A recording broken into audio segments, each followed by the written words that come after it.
started with a letter, plain white envelope, no return address, just sitting there in my mailbox like it owned the place.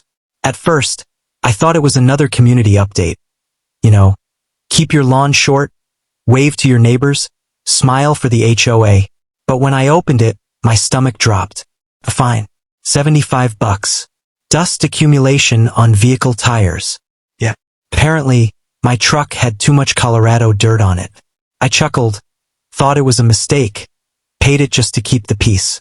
But a week later, another one. $200 this time. Mailbox color not approved. That's when I realized this neighborhood wasn't about peace. It was about power. My name's Jake Dawson. I'm 34, former Marine, now running my own contracting business. I bought my dream home in Silver Pines, a quiet, clean, gated community just outside Colorado Springs. Looked like paradise when I moved in. But the longer I stayed, the more it felt like I was living inside a cage with a smile painted on it. You couldn't park your truck in the driveway overnight. Couldn't hang a flag bigger than 3 by 5. Couldn't even install a doorbell camera without board approval. The HOA had rules for everything. And if you didn't follow them, they'd bury you in fines until you gave up. I figured I could play nice. I followed their rules. But one morning, I saw something that made me stop pretending. My neighbor, Mrs. Lang, a sweet old lady who'd lived there for over 20 years, was standing on her porch crying. Her hands were shaking, holding a notice that said, "Foreclosure proceeding initiated." I walked over. She said the HOA claimed she hadn't paid dues in 6 months, but she had receipts for every payment. They ignored them. I remember her voice cracking when she said, "Jake, I think they're trying to take my house." That's when I knew this wasn't just incompetence. Something darker was going on. At the next HOA meeting, I sat in the back and watched.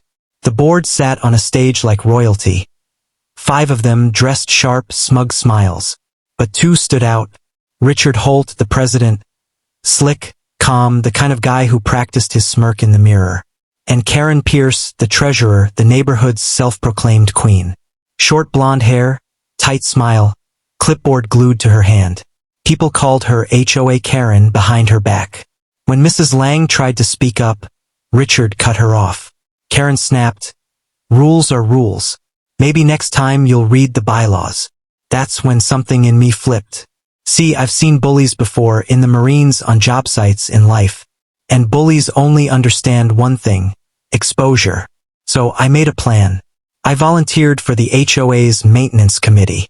Told them I could help with inspections and repairs since I was a contractor. They ate it up.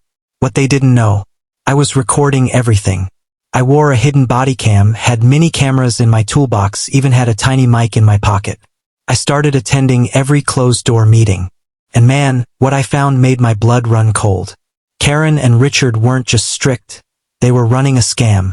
They were funneling fines into a fake company called Silver Pines Redevelopment LLC. Every house they foreclosed on was auctioned, but the buyer was always that same company. They'd flip the homes and pocket the profits. They were targeting elderly folks, single moms, and people who didn't have the time or money to fight back. They laughed about it. I still hear Richard's voice saying, "These old folks don't even check their mail. We're doing them a favor." I wanted to stand up right then and there and deck him. But I couldn't. Not yet. I needed proof. So I dug deeper. Found emails, invoices, payment trails. I copied them all to a secure drive. I was building a case. But one night, while I was helping fix a light near the community office, I found something worse. A printed list. A spreadsheet taped inside a file cabinet labeled Priority Targets. Mrs. Lang's name was at the top. I knew then this wasn't a game. It was a hit list. I took a photo, slipped the paper back, and left. But as I walked out, I noticed a camera turning toward me. Someone knew I'd seen it. That night, my phone rang. No caller ID. When I answered, a voice said, "You're getting too curious, Jake. Stay in your lane." Then the line went dead. I sat there in the dark, listening to the hum of the streetlights, realizing I just crossed a line I couldn't uncross. The HOA wasn't just corrupt. It was dangerous. And if they thought I'd back down, They had no idea who they were messing with. By morning, it had started. I woke up to a bright yellow sticker on my door. Property under investigation. My trash bins were gone. Mailbox ripped off its post and my water shut off. They were sending a message. 2 HOA security officers. Fake cops with badges that looked printed from the internet. Parked outside my house in a golf cart. They followed me everywhere. Karen started spreading rumors that I was violent and unstable. Richard filed a false police report claiming I was harassing HOA officials. They thought they could scare me out. But that's not how Marines work. I doubled down, backed up all my footage, encrypted it, and sent copies to 3 different people, just in case something happened to me. Then I called an old friend, Mike Turner, former Marine buddy, now a detective with the El Paso County Sheriff's Office. I told him everything, sent him the files. When he called back, he said, "Jake, you're not paranoid. You just uncovered a felony operation." He told me to sit tight while he got a warrant. But I couldn't. People were still being threatened, still losing their homes. So I went public. I sent every piece of evidence, videos, emails, voice recordings, to Channel 9 News under an anonymous name.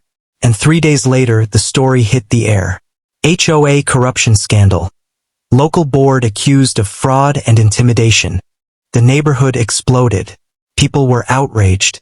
Residents I'd never even met came knocking on my door, thanking me, crying, bringing proof of their own. The HOA tried to deny it, called it a smear campaign. But the FBI had already shown up at Richard's office. I'll never forget that morning. Blue lights flashing through the fog. FBI agents walking up the same HOA steps where they used to hand out fines. Karen yelling, "This is harassment," as they led her away in cuffs. Richard silent, pale, staring straight at me as they put him in the car. And yeah, I stood there, watching justice finally hit the pavement. Weeks later, the community voted to dissolve the HOA completely. Every homeowner got their records cleared. The homes they stole, returned. Mrs. Lang kept her house. She brought me cookies the next day and said, "I finally feel safe again." Mike told me later the scam went back almost 8 years. They'd stolen over $2 million through fake fines and property seizures. Now, both Richard and Karen are serving time. Sometimes I still drive by Silver Pines. It looks peaceful again. Kids on bikes, neighbors chatting, lawns free of fear. But the gate sign still has a faded spot where the old Silver Pines HOA letters used to be. And every time I see it, I think about how close that place came to becoming a prison disguised as paradise. I didn't do it for fame, didn't do it for revenge. I did it because when power hides behind fences, somebody's got to step up and pull those gates wide open. So yeah, I went undercover, and I exposed them. And if you're sitting there thinking your HOA is different, you might want to check your next letter real close. Because evil doesn't always live far away. Sometimes it lives right next door with a clipboard and a smile.